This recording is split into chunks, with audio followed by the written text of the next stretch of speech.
Hello everyone, so I'm here today at the Royal Society about to interview 4 incredible women doing incredible research within the field of STEM. We're going to be exploring things like understanding how the epithelial layer is able to maintain a balance of cells and what disruption of that balance could lead to, potentially cancer. In addition to this, we'll be looking at how we're able to study the behavior of drugs and how they interact with the body and diseases. Stay tuned to learn more about the amazing things that are happening in the science research field. Hello everyone, I'm here today at the Royal Society interviewing incredible women in STEM who are doing incredible research. My first guest is Professor Jody Rosenblatt, and I have a few questions for her. So my first question is, can you introduce yourself and give us an overview of your research? Sure. Yeah, so as you said, my name is Jody Rosenblatt, and I'm working at King's College London as a professor of cell biology, and also I'm seconded at the Francis Crick Institute for about 2 years, which has been great having two sides to work with. And the basis of my work is just how epithelial cells turn over. And that is, the reason that's so fundamental is it's like all of our organs are made out of epithelia. So I think they're the most important cell type. I would say that, but I think they're the most important cell type. And the thing is that they turn over at pretty fast rates. So they can be turning over at like hundreds of billions per hour in your body. Mm-hmm. And so that means you have to regulate that very tightly, because if you don't, the sites where cancers form, most solid tumors are epithelia. Yeah. So you could get cancers forming, or you could lose that whole epithelium, and that acts as not just the function end of the organs, but also a barrier to the outside world. So if you don't have that, you would get extremely sick and get sepsis and die instantly. So this is a really critical thing to understand, a very basic fundamental question. How do these cells that are dividing match to those that are dying? To put that into context, like epithelial cells, is it a bit like at the skin? You have some dead skin and new skin cells that are growing. Is that a correct? Exactly. I mean, your skin is a perfect example of epithelia. So it's your outer epithelium. It's made of many layers because, yes, we're so exposed that you have like sheets of dead layers going off. But in your organs, yeah, so like your airways, you might have 1 or 2 layers. And in that case, that you have to be much more tight in the way you control that, because you don't want any gaps forming. Mm-hmm. And so what I discovered when I came here originally, a long time ago actually, as a postdoc at University College London, was that cells that are going to die get squeezed out seamlessly by this process of extrusion that I discovered. And from that, we found later that is actually the way the cells die. So what happens when this balance is disrupted? So we have 2 situations that we're looking at, too much and too little.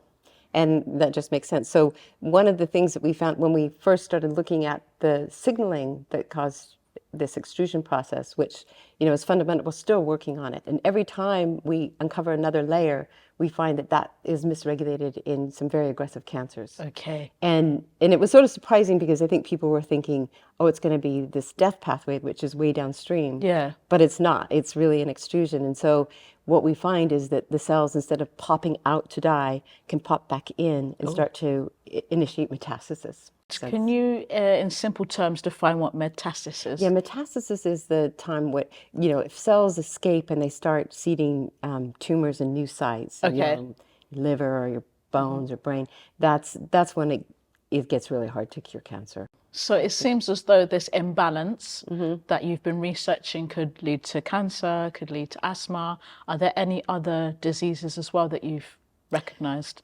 So one thing we're really excited about, and we have a paper coming that we're putting together right now to submit, is that people always think about the blood system being involved in immunity. White blood cells, T cells, white blood cells, antibodies, yeah. But they're missing the whole point of the epithelium. It goes back to, it's primordial, like sea-going creatures like sea sponge and jellyfish and things like this that are just made of epithelia alone. but they have really robust immune systems. And we think it's just this extrusion that's causing this.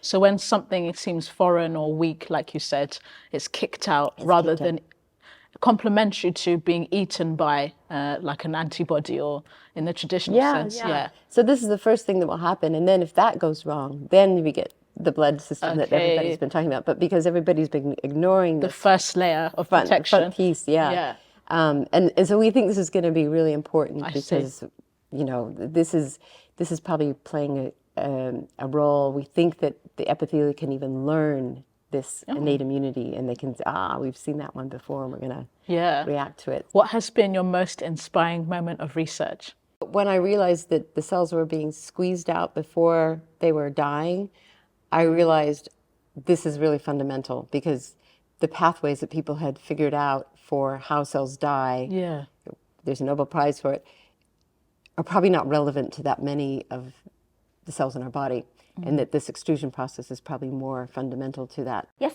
I'm Cinzia Imberti. I'm a UKRI Future Leader Fellow at the King's College London, and my research is around understanding the roles of metals in our biology through use of imaging techniques. And this metal can be metals that are essential macronutrients, such as zinc, copper, iron, but also metals that are not part of our body, but we can use them to make drugs, for example, platinum chemotherapies, or metals that we encounter in our day-to-day life, for example, pollutants that we may breathe in when we are in the tube. And there is this new discipline is called metallomics. It's similar to genomics or proteomics, but this time we're studying metals.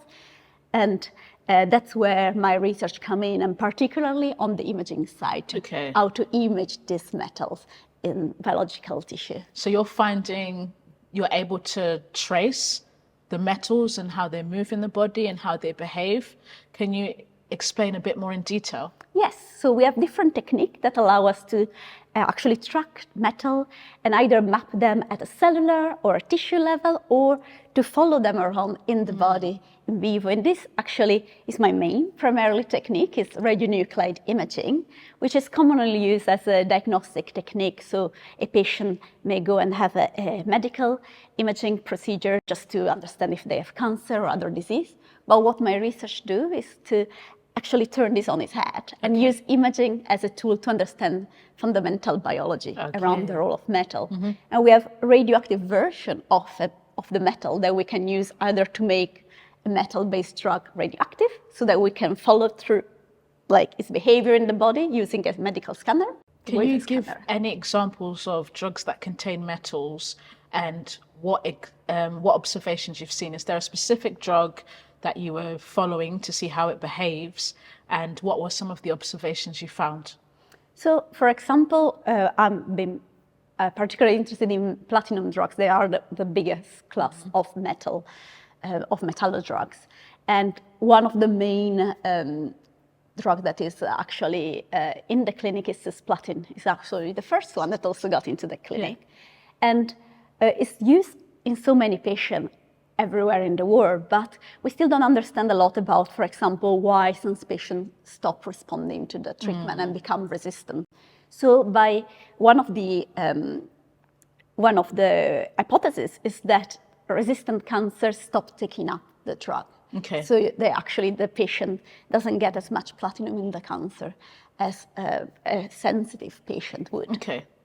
So with imaging, you can actually visualize whether the platinum is getting in the cancer or not. And you can do it again at a whole body level using imaging, or you can do it also in biopsy by analyzing the platinum content of the cancer. Wow, so your work is very much used with helping improve the treatment of cancer by seeing how well absorbed the drugs are through imaging of the platinum.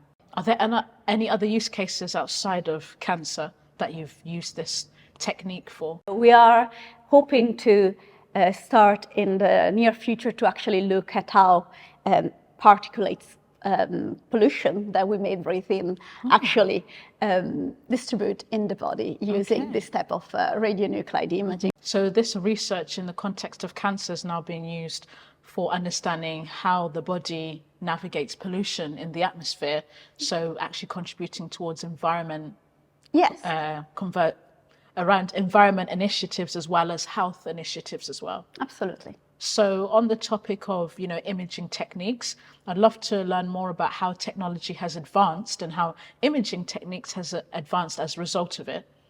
Yes, so actually this is like probably the reason why I got my fellowship is that before it was very hard because of the small concentration of this metal in biological tissue to actually even track them, even find them. But now we have had incredible advancement across scale. At cellular level, we use techniques such as we go at the synchrotron at Diamond, which is an amazing UK facility, and we can use X-ray fluorescence, so we can discriminate where each metal is at a cellular level. And this was not possible 10 years ago, and it's now feasible with nanometer scale resolution. Wow, so much scope, it seems.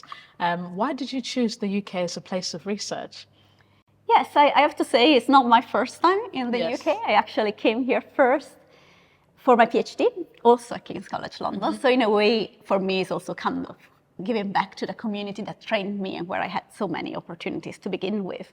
But after that, I moved around quite a lot. I work, I really love the research culture here and the way research is valued through funding such as the UKRI Future Leader Fellowship that I got and that allowed me to start my own group.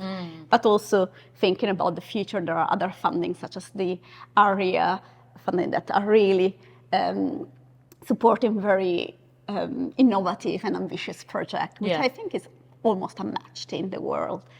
And and I love London, and I think that's my home now. So it seems as though fellowship opportunities, opportunity to build your own team, and world-class technology, I guess, to support in your line of work, and it being located in a great city. Yes, and I have to add that actually King's College London is not just the best place in the UK, but probably one of the couple of best places in the world to do this line of research.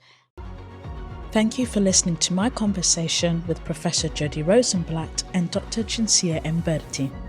Stay tuned for part 2, where we'll be learning more about exoplanets and immunology.